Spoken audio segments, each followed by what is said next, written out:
Congress senior నేత ఆది శ్రీనివాస్ మాజీ మంత్రి కేటీఆర్ పై విమర్శల వర్షం కురిపించారు. బీఆర్ఎస్ పాలనలో 10 రకాల భూముల కబ్జాకు గురయ్యాయని, ఆక్రమణలకు గురైన భూములను తిరిగి ప్రభుత్వానికి ఇచ్చేయాలని కోరారు.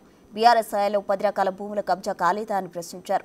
టీఆర్ఎస్ కార్యాలయం, తెలంగాణ భవనం కూడా ఆక్రమించిన స్థలంలో కట్టారని ఆది శ్రీనివాస్ గుర్తు చేశారు. చిత్తశుద్ధి ఉంటే ఆక్రమించి కట్టిన భూమిని తిరిగి ప్రభుత్వానికి ఇవ్వాలని సవాల్ విసిరారు. ప్రైమ్ టైం లొకేషన్లో 2 కోట్లకు ఎకరం ఉన్న భూములు సైతం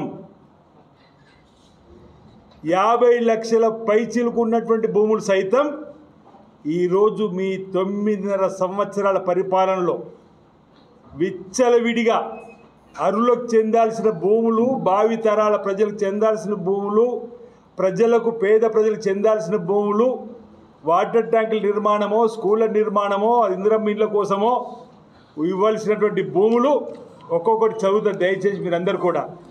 జంగు సిపాయి భూములు, శిఖం భూములు, పోరంబోకు భూములు, బంచరాయి భూములు, అసైన్మెంట్ భూములు, లావణి పట్టాకు సంబంధించిన భూములు, ఆఖరికి దేవాలయం సంబంధించిన భూములు, ఫారెస్ట్ భూములు, చెరువులను కూడా కబ్జా చేసే విధంగా. ఇంకోటి కారీజ్ ఖాతా, కేకే ఖాతా